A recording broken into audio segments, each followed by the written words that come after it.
Welcome to Week in One, where we look at some of the big stories of the week. I'm Zikona Chona. It's an incident that's horrified the country. A Pretoria family is seething after an elderly family member was handcuffed to a bench at the Mamelodi hospital.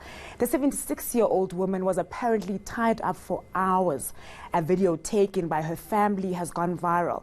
ENCA's Leranzo Temba has the story. This is my mother, man. This was not a dog, man. It's a video that's angered a community and left a family demanding answers. Right, man. It's not right. 76-year-old Martha Murray is seen handcuffed to benches at the casualty ward at the Mamelodi hospital. It's my mother, just man. She's proper 76 years She old. was admitted on Tuesday for a stomach ailment. But when her family came to visit her on Wednesday evening, they were shocked. She was devastated. She was screaming. She was hungry. She was exhausted. She said, "They want to kill me. Please take me home. They can't tie me up like this." How long do you suspect she was tied up for? 4 hours. I don't know how long. For this family, seeing their beloved Oma in such a state will forever haunt them. Sure, the way she was screaming, not even a pig wants to be tied up. The hospital has yet to provide an explanation for what's happened.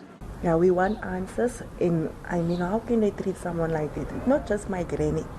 Every other patient that is going to the hospital, they must help people. The local community is appalled but not surprised. This is not a new thing. It's good that it was captured on video. There are a lot of issues that our people are facing. The new Gauteng Health MEC visited the casualty ward in an effort to get some answers. We have to get the proper incident report, and then we're able to do a proper redress with them, and that we are promising that will be done within the next 72 hours. Martha Murray remains in the hospital. Officials say her condition has improved. Leranzo Temba, Pretoria. On to cabinet matters now. President Cyril Ramaphosa has trimmed his new look cabinet from 36 to 28 ministries. There will now be 8 less ministries. Ramaphosa says this is to create greater efficiency. To promote greater coherence, better coordination, and improved efficiency, we have combined a number of portfolios, and by doing so, we have reduced the number of ministries, or ministers rather, from 36 to 28. This is a significant move of downscaling our state. Ramaphosa is also happy that for the first time in the country's history, there's 50% women in cabinet. For the first time in the history of our country, half of all the ministers are women. 50% of our ministers are now women. We have also included a significant number of young people. This is in fulfillment of our commitment to giving young people roles of responsibility in all sectors of society. In other news, the law and independence.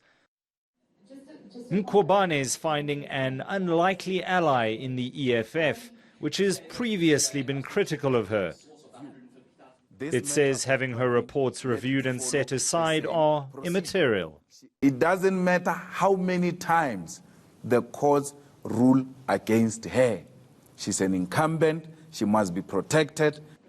The public protector's remedial action and findings are binding until set aside. In the interim, Malema says a cabinet position for Gordon should be out of the question. Gordon's attorney says it could take as long as 9 months before the matter is heard. Michael Apple, Johannesburg. the Economic Freedom Fighters is refusing to back down on remarks it made about former Finance Minister Trevor Manuel. The court ruled against the Red Berets, ordering the party to apologize and pay damages. But the EFF is appealing the finding. Trevor, they are running this country for the benefits of white minorities. After Zuma, you thought Zuma was worse. You have not seen the worst. This is just the beginning, where the families of white people, the Rupert, the Oppenheimers, with their co-opted black people, are going to be controlling everything unless we stop them. These are just some of the comments landing the EFF in hot water. The South Gauteng High Court now ordering the Red Berets to apologize to former Finance Minister Trevor Manuel. It's also been ordered to retract the defamatory remarks and pay R500,000 in damages. EFF leader Julius Malema had accused Manuel of nepotism in the appointment of Edward Kieswetter as SARS commissioner.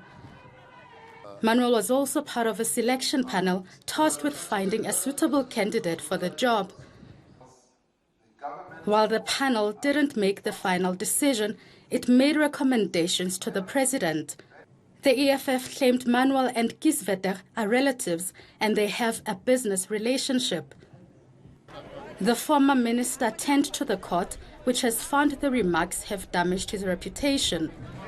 But the EFF believes the court erred in its judgment and has instructed its lawyers to appeal. It insists Manuel should have been disqualified from participating in the selection process.